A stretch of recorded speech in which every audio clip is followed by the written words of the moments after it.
Hey guys, sorry I've been a little lax on videos lately. We just had on Tuesday night. My wife and I had our babies, so Liam George is his name. So that's pretty exciting. But we've had a lot going on there.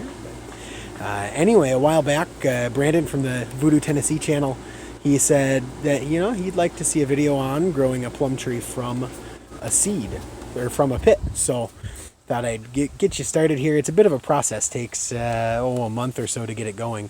So we'll do step 1 and 2 today, and when they're ready, we'll bring you back. So Brandon, if you see this one and feel like tagging along, why don't you get a pit growing and let's see whose grows fastest. Could be kind of fun. But anyway, first step, you need a plum. Works with peaches, works with any of the stone fruit they're called, right? Anything with a pit. Don't need to look for anything special when you're buying them. What you want to look for is the ones that are tasty. And then have yourself a snack, eat them with dinner, whatever. And when you're done, just save the pit. When we get through this, I've got a few more that I've been saving the pits. And I'll show you step most of the meat off the plums after tasty snack here. You don't need to get all of it because we're going to end up cracking open the pit here anyway. But the big idea is we want to get that little seed out of the hard shell of the pit. Now I've seen and tried several different ways of doing this. I've done some with a hammer where you just smash it and try to get it open. Once I cracked it open using a wire stripper because that's what I had around at the time. But probably the most effective way I've both seen and found is good old vice grip. Nice thing about these, you can set it for how big you want the gap. The teeth help hold the pit in place, and that way you don't over crush it because you want to crack open the shell, but you don't want to damage that seed. If you crack the seed part open, it's junk. Just toss it because it's not going to grow anyway. So to make this work, you just take the pit, crush it in the vice grips, and away you go. Give me 1 sec. I got to reposition the camera. Let's see if I can show you how to do it. All right, so you got your vice grip. Just load the pit in, kind of like that. So now it'll grip on the sides. Give it a good squeeze. Oh man, there we go. And hopefully out of the pit. Let's see. So there's the chunk of pit. Here's the little seed that came out of it. So we'll set that aside. It's another pit. I'm actually going to loosen this up a little bit.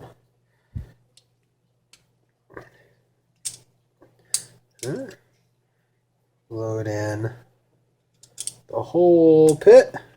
And you can see why the cat made an appearance there. Then you can see why it doesn't really matter if you get the all the meat off the pit there because you're not saving any of that anyway. Though the more you get off, the easier it is to kind of load it in here. But it's kind of a pain. It sticks on there pretty good. I've tried kind of scraping it off with a knife or scrubbing it off with a scrub brush, but nothing works great. So if you have any ideas on that, let me know. But give it a squeeze. Cracks.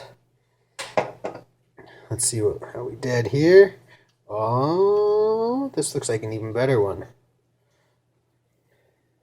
Oops. Cat's in the way. There, see the different color on this one? Though I see a couple little chunks in here, so we may have crunched this one, but we'll see.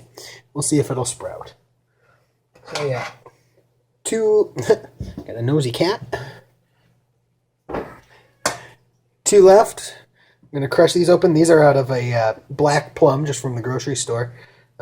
Crack these open and then I'll show you step number 3. All right, we're on the last step here. The last step for the next month.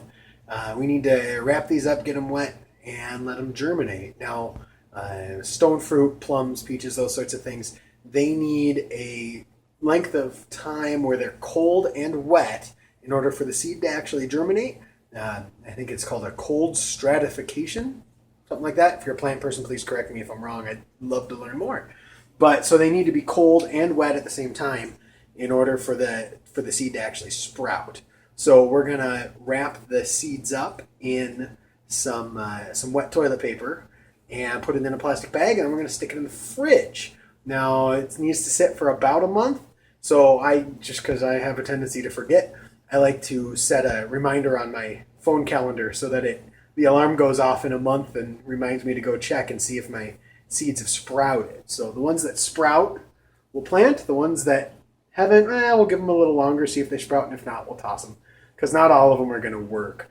I have heard some folks that have said if you put them in water, this actual seed part, the ones that sink are good, and the ones that float aren't going to germinate anyway, so you might as well toss them. I haven't really tested it. Not sure if that's accurate or not, but I figure I'm not usually doing all that many at a time, so it doesn't really matter to me if I have 3 in the bag or 5 in the bag. So I just figure I'll do them all, and the ones that sprout, and the ones that don't. So anyway, so here's all we got to do. I got my 5 seeds out of the pits. There's all the chunks of the pit left over. All I'm going to do is just wrap them up in some toilet paper. You could use a paper towel. I did over during the school year, I'm a teacher at one of the high schools here. I had some plums with lunch, and I just took some of the paper towels by the sink for washing your hands, right? Those kind of brown, nasty, not real great ones. Wrapped it up in that and stuck it in the lunch fridge at work, and did this there too. But so really anything, it's just something that's going to hold the moisture, and we're going to wrap them up in that, and then we're just going to get the towels damp here. Toilet paper in this case. Right, damp, don't need it too wet, just damp, right? And we can see the plums in there, and we're going to take that, stick it in a plastic bag. Now I labeled it with what type of seeds they are and the date, so that when I forget about them and find them in my fridge 6 months from now, I can remember what they were. But we're going to stick these in there, pop them in the fridge, and let them be for a month.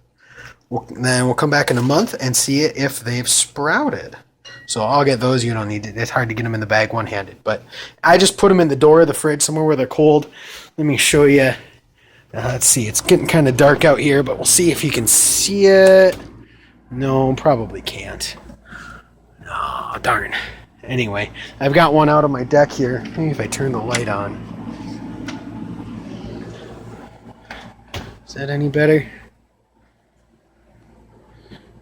Not really. I've got one in a pot on my deck. There, you can kind of see it. There it goes. So this is the one I did at school, actually. This is maybe 3 months old. 3 months since I put it in the fridge at work. So it works pretty well. But one thing I should probably say here is, just because you're growing a seed from a fruit you like doesn't necessarily mean you're going to get the same fruit that you just ate. A lot of commercial fruit the plants aren't really grown, well, they're started from seeds, but not really designed to grow from seeds. They splice, what's it called? Grafting, it's called, where they take a piece of a tree that makes fruit that they want, splice that onto a new sapling, so they know they're getting exactly the tree they want. Cats are fighting. So when you grow it from the seed, you're not necessarily going to get a plant that's going to make the same fruit that you just ate. So it's kind of rolling the dice, and there's really no way to tell until the plant matures and you get fruit. It's also possible that you could get a tree out of this that won't even bear fruit at all. It could be sterile. It all depends on the type of fruit, what type of a farm it came from, yada, yada, yada. So who knows? It depends on what pollinated that fruit tree.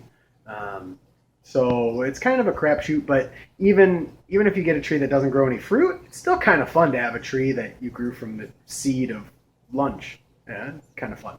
So really, that's all there is to it. We'll come back in a month here or so, but I don't know. I think it'd be kind of fun for if you guys down at Voodoo at the Voodoo Forge, Voodoo Tennessee, if you guys want to try it. I know you've got some plum trees out in your orchard there. It'd be kind of fun to see how yours goes. So enjoy. Hope this helps. Let me know if you got questions. Otherwise, we'll see you back in about a month on this one, and we'll plant any of them that might have sprouted. Cheers.